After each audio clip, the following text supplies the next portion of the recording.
Panorama group, जो सोचता है वो करता है।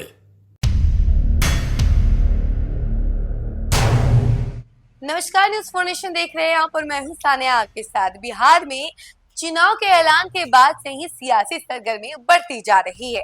एक तरफ जहां देखा जा रहा था कि सबसे पहले एनडीए में सीट शेयरिंग का ऐलान हो गया, उसके बाद उम्मीदवारों की लिस्ट भी जारी होना शुरू हो चुका था। जदयू ने भी अपने उम्मीदवारों की लिस्ट जारी कर दी, उसके बाद बीजेपी ने भी अपनी उम्मीदवारों की लिस्ट जारी कर दी। यानी सबसे पहले यही दोनों पार्टी ने अपने अपने उम्मीदवारों की लिस्ट जारी की। लेकिन इसकी वजह से कई सारे नेता जो हैं वो जदयू के नेतृत्व से नाराज हो गए, यानी कि नीतीश कुमार से नाराज हो गए। और इसी सिलसिले में कई सारे नेताओं ने जदयू का दामन छोड़ने का फैसला ले लिया और जदयू का साथ छोड़ने का फैसला लेकर दूसरी पार्टी को ज्वाइन करने का फैसला लिया। और इसी कड़ी में आपको बता दें कि अब बेतिया और बेलसंड की अगर बात की जाए तो यहाँ से भी बड़ा झटका लगा, यानी शिवहर बेलसंड से भी बड़ा झटका लग गया जदयू को, क्योंकि कहीं ना कहीं जो जदयू के प्रदेश महासचिव हैं वो नाराज चल रहे थे नीतीश कुमार से। इसी वजह से उन्होंने भी ये फैसला लिया कि वो जदयू का दामन छोड़ेंगे। और दूसरी तरफ बेतिया से जिला प्रभारी जो है राणा रणधीर सिंह चौहान, उन्होंने भी जदयू का दामन छोड़ने का फैसला ले लिया है। अब देखिए, जिसकी वजह से चुनाव से पहले अब नीतीश कुमार की टेंशन कहीं ना कहीं बढ़ सकती है। और जिस तरीके से एक के बाद एक नेता जो है जदयू से अपना नाता तोड़ रहे हैं और दूसरी पार्टी को ज्वाइन कर रहे हैं, इसकी वजह से कहीं ना कहीं विधानसभा चुनाव पर भी इफेक्ट पड़ सकता है। और इसी कड़ी में अब एक और मामला सामने आ गया है, जहां पे बेतिया, बेलसंड, शिवहर जैसे इलाकों से अब नेताओं ने जदयू का दामन छोड़ दिया है और बसपा में शामिल हो गए, यानी मायावती का दामन थाम लिया है। चलिए इसके बारे में हम जरा आपको विस्तार से बताते हैं। बिहार विधानसभा चुनाव के बीच शिवहर और बेलसंड सीट पर एनडीए को बड़ा झटका लगा है।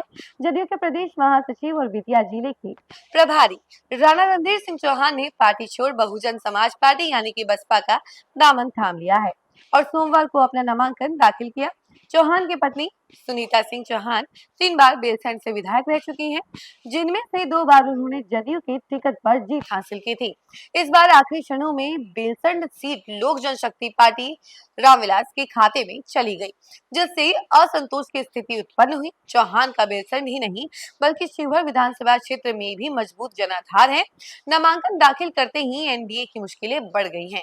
राणा रणधीर सिंह चौहान ने मीडिया से कहा कि मैंने जदयू नहीं छोड़ा, बल्कि जदयू के कुछ बाहरी नेताओं ने मेरे साथ धोखा किया। मुझे लगातार उम्मीदवार बनाए जाने का भरोसा दिया गया, लेकिन अंतिम समय में सीट किसी और के खाते में दे दी गई। उन्होंने बसपा से चुनाव लड़ने के अपने फैसले को जनता के विश्वास और सम्मान की लड़ाई बताया। उधर शिवहर विधानसभा से भी जदयू को एक बड़ा झटका लगा है। यहाँ 2 बार के पूर्व विधायक मोहम्मद सरफुद्दीन, जिन्हें पहले जदयू का टिकट मिलने की संभावना थी, उन्होंने भाजपा से नामांकन दाखिल कर दिया है। बताया जा रहा है कि अंतिम समय में जदयू ने उनका टिकट काटकर डॉक्टर श्वेता को प्रत्याशी बना दिया, जो सीतामढ़ी के प्रसिद्ध चिकित्सक डॉक्टर वरुण कुमार की पत्नी है।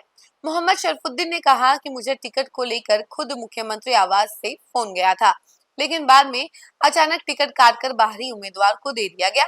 यह मेरे साथ साफ अन्याय है। सरफुद्दीन के क्षेत्र में मुस्लिम और अन्य समुदायों के बीच अच्छी पकड़ रही है, जबकि राणा रणधीर सिंह चौहान का अपना ठोस वोट बैंक है। दोनों के बसपा से मैदान में उतरने के बाद एनडीए के समीकरण पूरी तरह से उलझ गए हैं।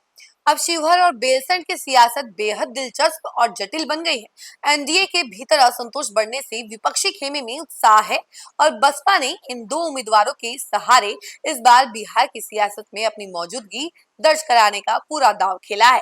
तो देखा आपने कि किस तरीके से चुनाव से पहले जदयू को बड़ा झटका लग गया है, यानी नीतीश कुमार की टेंशन कहीं ना कहीं इस वजह से बढ़ सकती है। और बढ़े भी क्यों ना, क्योंकि देखा जा रहा है ये कि कई सारे उम्मीदवारों का टिकट काट दिया गया है और पुराने विधायकों का भी टिकट काटा गया है, जिनमें से ये भी शामिल थे। और इसी वजह से ये नाराज चल रहे थे कि आखिर इनका टिकट क्यों काटा गया। पहले इन्हें कहा जाता है कि इन्हें टिकट दिया जाएगा, फिर बाद में खबर आती है कि बाहरी लोगों को टिकट दे दिया गया है, जिसकी वजह से ये नेतृत्व से नाराज चल रहे थे, यानी नीतीश कुमार से नाराज चल रहे थे और इसी वजह से दूसरी पार्टी ज्वाइन करने का फैसला ले लिया। तो इस खबर में फिलहाल के लिए तो इतना ही। ऐसी तमाम अपडेट के लिए आप हमारे साथ जुड़े रहें और देखते रहें न्यूज़ फॉर नेशन। धन्यवाद। सूरज की पहली किरण के साथ जाग उठा बिहार, हर मत बने नई उम्मीद, हर कदम जिम्मेदारी। न्यूज फॉर नेशन की अपील, 6 और 11 नवंबर को घर से निकलें, वोट करें और अपने भाग्य विधाता खुद बने।